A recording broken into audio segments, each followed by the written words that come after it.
दो महापुरुषों का जन्मदिन है।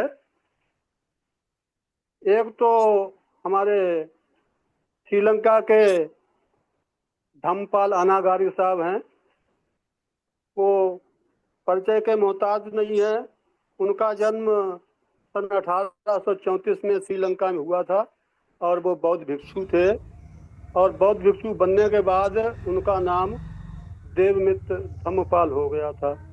और उन्होंने आजीवन जो हमारा गया में महाबोधि महाविहार है उसके लिए आजीवन संघर्ष किया और तमाम लेख लिखे। तमाम लेख लिखने के बाद और भारत में ही नहीं बल्कि 20 देशों में महाबोधि सोसाइटी की स्थापना की और 20 देशों में महाबोधि सोसाइटी चल रही है। 1893 में शिकागो में जो विश्व धम्म सम्मेलन हुआ था उसमें भी उन्होंने प्रतिभाग किया था और उनकी प्रतिभा से तमाम लोग प्रभावित हुए थे। उन्होंने जो वक्तव्य दिया था उससे बहुत बड़ा लोगों के विचारों में परिवर्तन आया था और उनसे लोग प्रभावित हुए और वो जीवन भर बुद्ध धम्म का पुनरुद्धार करते रहे। हम उनके लिए नमन और वंदन करते हैं और सभी के लिए उनके जन्मदिन की बधाई। दूसरे हमारे महापुरुष जो हमारी तनुजा बहन जी ने बताया है, हमसे पहले जो सर थे वो भी बता रहे थे कि क्या नाम इरोड वेंकट स्वामी रामास्वामी नायकर, ईवी रामास्वामी नायकर, जो तमिलनाडु में क्या नाम इरोड जिला है, इरोड है, वहाँ पर उनका जन्म हुआ था सन 1879-79 में। और वह भी धर्म के कट्टर विरोधी थे और उन्होंने हिंदू धर्म की जो कट्टरता थी उसका विरोध किया अपने जीवन भर। और इसके अलावा उन्होंने जो बैकोम आंदोलन चलाया सन 1924 में, उसमें अछूतों के लिए मंदिर से पास से गुजरने नहीं दिया जाता था, तो उन्होंने आंदोलन चलाया और हमारे लिए लड़ाई लड़ी। इसके अलावा 1917 में वो कांग्रेस में शामिल हुए, लेकिन बमन लोगों की जो नीतियां थीं, जो रीतियां थीं, जो उनसे वो खिन्न हो गए और वो उनको सूट नहीं की, तो उन्होंने 1924 में अलग उससे इस्तीफा दे दिया कांग्रेस से और उन्होंने द्रविड़ मुन्नेत्र कड़गांव नाम से अलग संस्था बनाई और उससे वो वहाँ के लोगों के लिए, बैकवर्ड के लिए और अनुसूचित जाति के लिए जीवन भर लड़ते रहे। इसके अलावा 1973 की मृत्यु हो जाती है, लेकिन इससे पहले उन्होंने हमारे यहाँ जो रामलीला होती है, राम का पुतला फूंका जाता है, रावण का पुतला फूंका जाता है और वहाँ पर उन्होंने रावण लीला भी खेल के दिखाई थी। रावण लीला में उन्होंने राम का पुतला फूंका था, लक्ष्मण का पुतला फूंका था। तो जीवन भर इससे हिंदू धर्म की कट्टरता के विरुद्ध और वर्ण समाज के प्रति लड़ते रहे और पूरे जीवन भर उन्होंने संघर्ष किया। हम आज के दिन उनको भी नमन और वंदन करते हैं और सभी के लिए बधाई करते हैं। धम्मपद की एक गाथा है पाप बग्गो की, वो अवित्रेत कल्याणे पापा चित्त निवारे, दग्धं ही करो तो पुण्यं पापस्मी रमतो मनो। इस गाथा को का अर्थ है कि कल्याणकारी कार्य हो, पुण्य का कार्य हो तो उसे तुरंत कर लेना चाहिए और अपने चित्त से पाप को हटा देना चाहिए। दग्धं ही करो तो पुण्यं, अगर हम पुण्य कर्म करने में देरी करते हैं तो हमारा चित्त जो है वो पाप कर्म में रमण करने लगता है। बाबा, ये भगवान बुद्ध के समय की घटना है। वो जेतवन में विहार कर रहे हैं और वहाँ पर वो धम्म देशना कर रहे हैं और धम्म देशना भी ऐसी है जो अहर्निश है। रात में भी धम्म देशना करते हैं और दिन में भी धम्म देशना करते हैं। धम्म देशना 7 दिवसीय, 9 दिवसीय, 10 दिवसीय इस तरह की उनके कैंप लगते हैं। उसका प्रचलन आज भी भारत में पाया जाता है। जो 10 दिवसीय, 9 दिवसीय जो होता है वो उसी समय चला रहा है। तो वो अपने जो घटना का जिक्र करते हैं और वो घटना जो है 22वें बुद्ध जो विपस्सी हुए हैं उनके समय की है। उस घटना को उन्होंने प्रसंग में लाए हैं और सुनाया है। तो जेतवन में जब वो धम्म देशना कर रहे हैं तो वहाँ पर श्रावस्ती का एक बहुत ही गरीब दंपत्ति हैं। इतने गरीब हैं कि उनके पास पहनने के लिए कपड़े नहीं है, एक जोड़ी कपड़े हैं और ओढ़ने बिछाने के लिए सिर्फ एक चादर है। तो वो देखना सुनने के लिए, क्योंकि एक ही आदमी बाहर जा सकता है, एक जोड़ी कपड़ा है, तो ये तय करते हैं कि दिन में कौन सुनने को जाएगा और रात में देखना सुनने कौन जाएगा।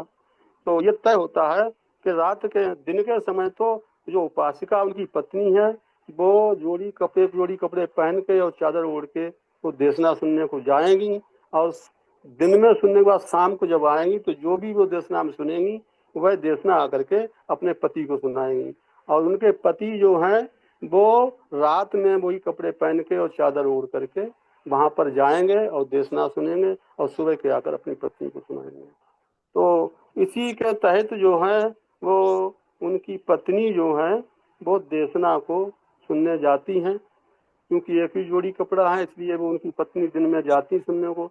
और वहां जब सुनने को जाती हैं तो पुरुष जो है वो घर पे रह जाता है, लेकिन वो घर पे तो रह जाता है लेकिन उसका मन जो है वो जेत बन में ही लगा रहता है कि पता नहीं भगवान कौन सी कथा सुनाते होंगे, क्या प्रसंग दिया होगा।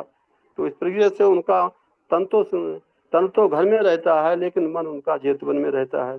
शाम को जब लौट कर उनकी पत्नी आती हैं तो वो प्रसंग आकर के उनको सुनाती हैं और वो तुरंत ही उनसे कपड़े लेकर के और चादर ओढ़ करके वहां पर तुरंत प्रसंग सुनने को रात में वो चले जाते हैं। तो भगवान जातक कथाएं सुनाते हैं। जातक का अर्थ होता है व्यक्ति, व्यक्त यानी इंडिविजुअल।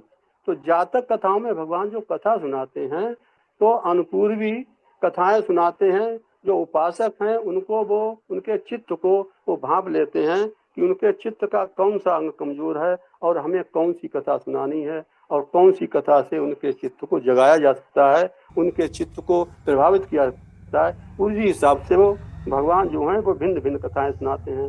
तो भिन्न भिन्न कथाओं में उनकी जो कथाएं हैं जैसे दान कथा है, शील कथा है, सज्ञ कथा है,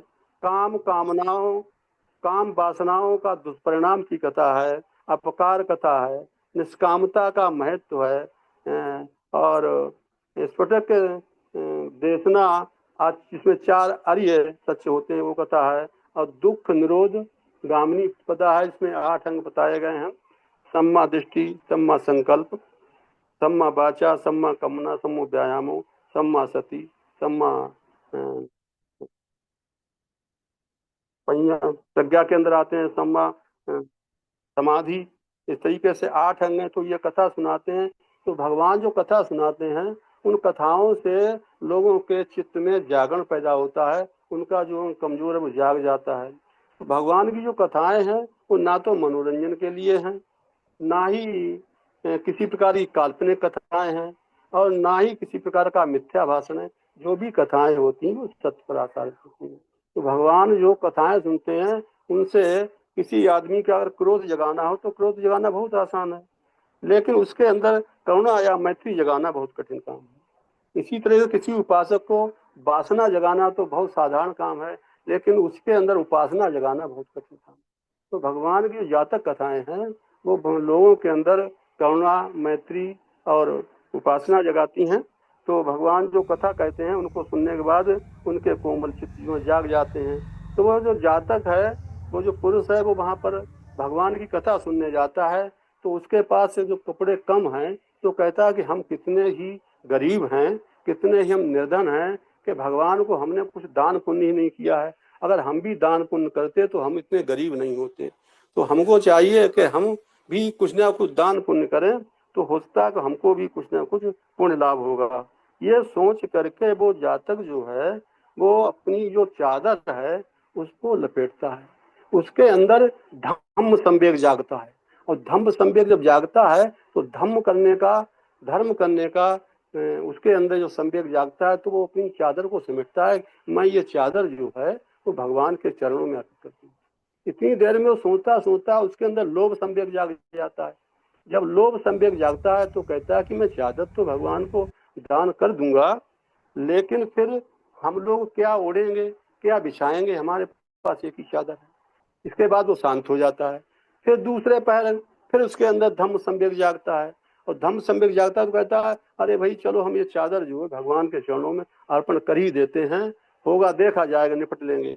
लेकिन इतने में फिर तो कर नहीं पाता है, लोभ सम्यक से जाग जाता है, तो कहता है मैं तो अपने गुजारा कर लूंगा जैसे तैसे, लेकिन मेरी पत्नी का क्या होगा, वो क्या ओढ़ेगी क्या बिछाएगी। ये तो फिर शांत हो जाता है, और शांत होने के बाद फिर कथा सुनने लगता है। और सुनते सुनते फिर उसके अंदर अंतिम पहर है रात का, फिर उसके अंदर धम्म संवेग जागता है। और धम्म संवेग जागता है तो वो बहुत कठिन उस पे साधना के तहत कठिन मन को बना करके तो कहता है अब तो हमें ये चादर पुण्य कर ही देना है, होगा देखा जाएगा।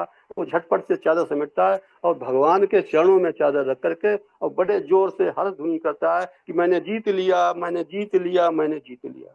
तो जब जोर जोर से बोलता है कि मैंने जीत लिया, तो सब लोगों का ध्यान उसकी ओर आकृष्ट हो जाता है। उसी सभा में जो राजा प्रसेनजित हैं वो भी बैठे हुए हैं, उन्होंने भी सुना कि ये क्या कह रहा है, मैंने जीत लिया, मैंने जीत लिया। तो वो अपने अनुचर को भेज के उसके पास भेजते हैं कि इससे पूछो कि इसने क्या जीत लिया। तो राजा का से अनुचर उनके पास जाता है, उससे पूछा है कि भाई तूने क्या जीत लिया। तो वो जोर से बोला है, वो कहता है मैंने बहुत जोर से बोला हूँ, मैंने बहुत जोर से आवाज की है, इसलिए मैं क्षमा चाहता हूँ, आप मुझे क्षमा करें। तो नहीं, राजा कह रहे हैं कि आप बताओ, वो जानना चाहते हैं तूने क्या जीत लिया। तब वो अपना पूरा वृत्तांत सुनाता है कि मैं इतना गरीब हूँ, मेरे पास एक ही जोड़ी कपड़े हैं और मेरे पास कुछ नहीं है, और मैं तो पहले पहल में मेरे अंदर जब धम्म संवेग जागा तो मैंने कहा ये अर्पण कर दूं भगवान के चरणों में। फिर मैंने सोचा कि लोभ संवेग जाग गया तो मैंने कहा कि फिर मेरा गुजारा कैसे होगा। तो आखिर में अंतिम समय में मैंने उस लोभ संवेग को जीत लिया और ये जो चादर जो है भगवान के चरणों में अर्पित कर दी। ये सुनकर के जो अनुचर जो है वो राजा प्रसेनजित को सुनाता है कि वो कहता है कि मैंने धम्म लोभ संवेग को जीत लिया, लोभ संवेग को जीत लिया और भगवान के चरणों में चादर जो है वो अर्पण कर दी। तो राजा बड़ा खुश होते हैं और वो अपने अनुचर को राजमहल में भेज करके 2 चादर मंगाते हैं और 2 चादर मंगा करके कहते हैं कि 2 चादरें लाओ और वो इसको अर्पण कर, इसको इस जातक को दे दो कि एक इसकी पत्नी के लिए हो जाएगी, एक इसको लिए हो जाएगी। तो अनुचर घर में राजमहल में जाता है, वहां से बहुत अच्छी और कीमती 2 चादर लेके आता है और उसको देता है कि लो ये राजा ने तुम्हें दी है। और उसके अंदर धम्म संवेग जागा हुआ है, इसलिए वो दोनों चादरें लेता है और फिर भगवान को दान कर देता है कि ये भी भगवान के चरणों में रख देता है कि मैं क्या करूंगा, मैं भगवान को देता हूँ। और फिर जब अनुचर राजा से कहता है उसने दोनों चादरें भगवान को दान कर दी, तो फिर राजा 4 मंगवाते हैं, कहते हैं ठीक है अब 4 लेके आओ। तो राजा 4 लेके आते हैं, लेकिन चूंकि धम्म संवेग जाग चुका है, चारों चादरों को फिर से भगवान के चरणों में रख देता है। इस प्रकार से फिर 8 मंगाई जाती हैं, फिर 16 मंगाई जाती हैं, फिर 32 चादर मंगाई जाती है। और वो जब 32 चादर उसके पास आती हैं तब उसे होश होता है कि राजा बार बार दूनी चादरें मंगाते हैं, कहीं ऐसा तो नहीं मुझसे नाराज हो जाएं और कहें कि मैं जितनी मंगाता हूँ सब दान कर देता है, वो नाराज हो जाएं और अपना अपमान समझेंगे। तो कहता है कि मैं 2 चादरें इनमें से अपने लिए रख लेता हूँ और 30 चादर फिर भगवान के चरणों में अर्पित कर। ऐसा सुनकर के अनुचर ने बताया कि उसने 2 चादरें रोक ली और 30 चादर फिर भगवान को अर्पित कर दी। तो इस प्रकार से तो राजा इतने प्रसन्न होते हैं कि उनको 2 कंबल जो बहुमूल्य रत्नों से जड़े हुए हैं उसको मंगा कर देते हैं कि इसको 2 कंबल दिए जाएं। तो जातक जो है उन 2 कंबलों में से एक कंबल भगवान के चरणों में अर्पित कर देता है और एक कंबल इसलिए रोक लेता है कि मेरे यहाँ कोई भिक्षु आएगा या भगवान कभी आएंगे तो मैं उनको क्या बिछाऊंगा, इसलिए एक कंबल को रोक लेता है। तो ये बात कंबल जब उनके पास पहुंचता है तो कुछ समय के बाद राजा वो कंबल जब भगवान के पास देखते हैं तो कहते हैं ये कंबल आपको किसने दान किया है। तो भगवान कहते हैं ये कंबल उसी जातक ने दान किया है जिसने ये चादरें दान की। तो राजा उससे बहुत प्रसन्न होते हैं, फिर उसको चतुष्टक दान देते हैं। चतुष्टक दान में क्या करते हैं, 4 घोड़े, 4 हाथी, 4 हीरे जवाहरात से भरी हुई थैलियां, 4 दास दासियां और 4 गांव जो बहुत ज्यादा उपज वाले हैं, बहुत ज्यादा आमदनी वाले 4 गांव उसको दान देते। और दान देने के बाद तो राजा उसको देते हैं। तो सारे जो उपासक जो संदेश सुनने आए हैं, जो कथा सुनने आए हैं, वो उनके अंदर चर्चा चलती है कि राजा ने बहुत बड़ा दान दिया है। भगवान जो है वो चले जाते हैं अपनी कुटिया में। उसके बाद जब वापस निकल के फिर शाम का वो सुनाने को आते हैं तो कहते हैं वही कथा सबके अंदर चल रही है, कोई जिक्र चल रहा है कि उसको इतना राजा ने दिया, उसको राजा ने 1 चद्दर के बदले 4 चौगुना दान दिया। तो ये सब चल रहा है। भगवान पूछे भाई सभी भिक्षुओं से क्या चल रहा है? बोले साहब कुछ नहीं, वो इसी जातक की कहानी चल रही है कि उसने 1 चादर दी और उसको उसका चौगुना लाभ मिला। तो क्या आप पूछते भगवान क्या आपके यहाँ जो दान करता है, संघ को जो आदमी दान करता है, 1 वस्तु दान करता है, तो उसके क्या चौगुना लाभ होता है?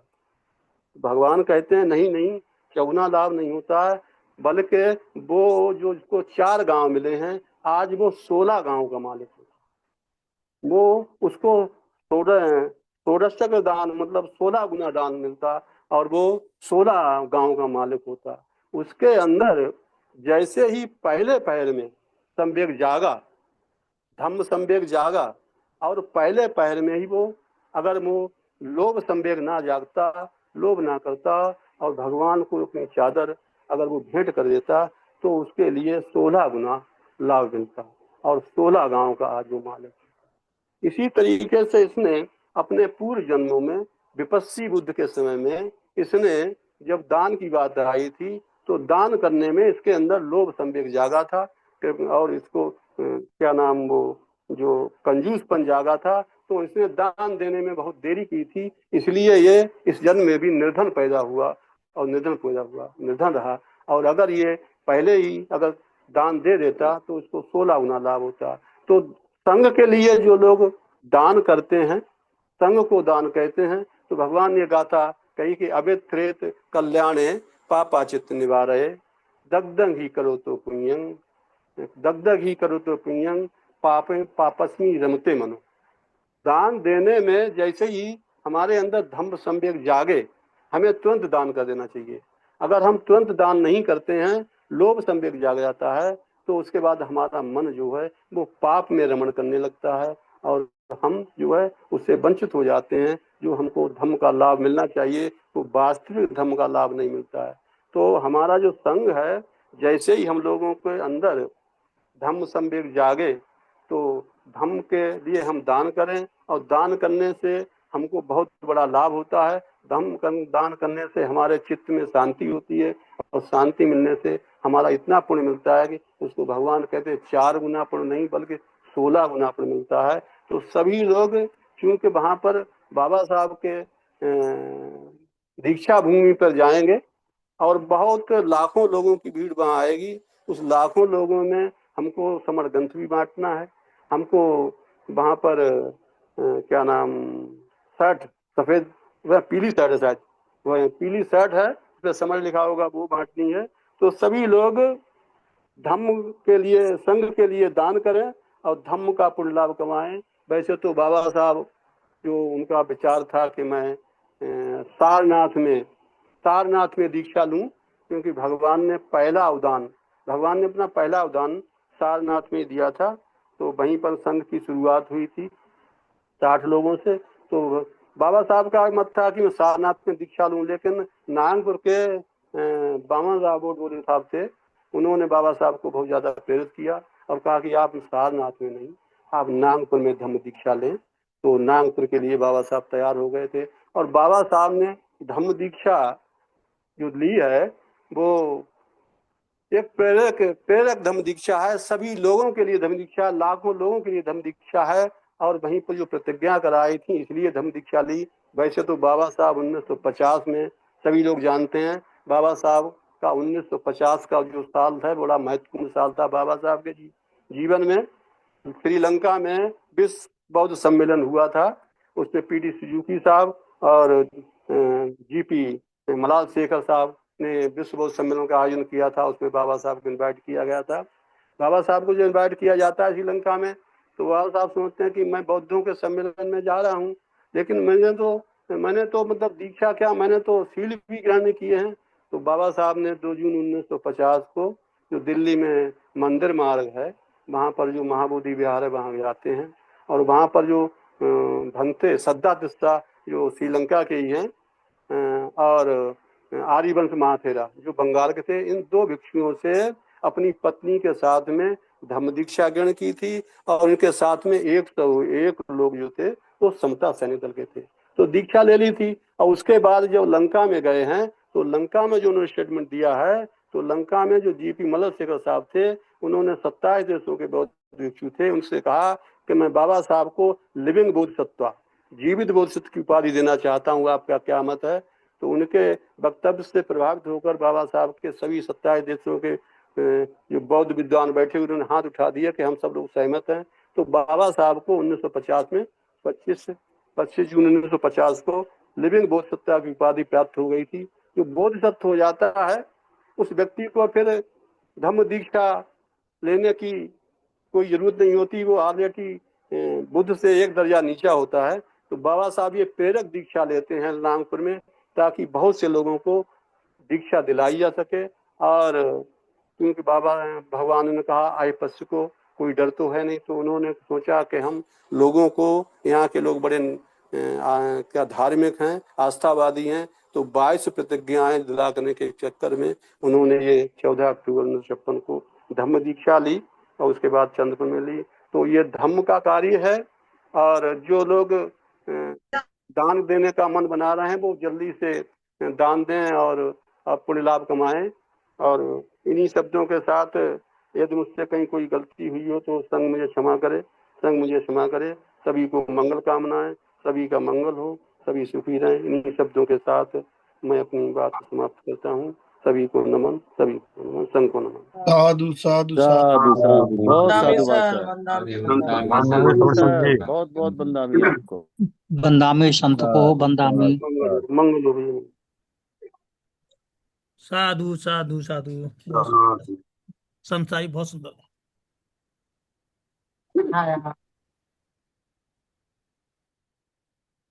कंसेप्ट के लिए एक संघं नमामि।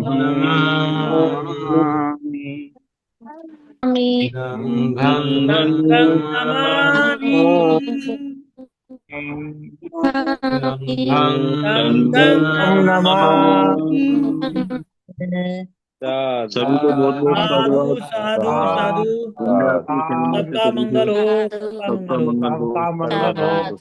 सर्वभवन्तु सुखानि, सर्वभवन्तु हम सब सम्मत हैं, हम सब सम्मत। लखपत सिंह सर, आप के हाथ में जी एंड कर रहा हूँ सर मैं। लखपत सिंह सर सबका मंगल कर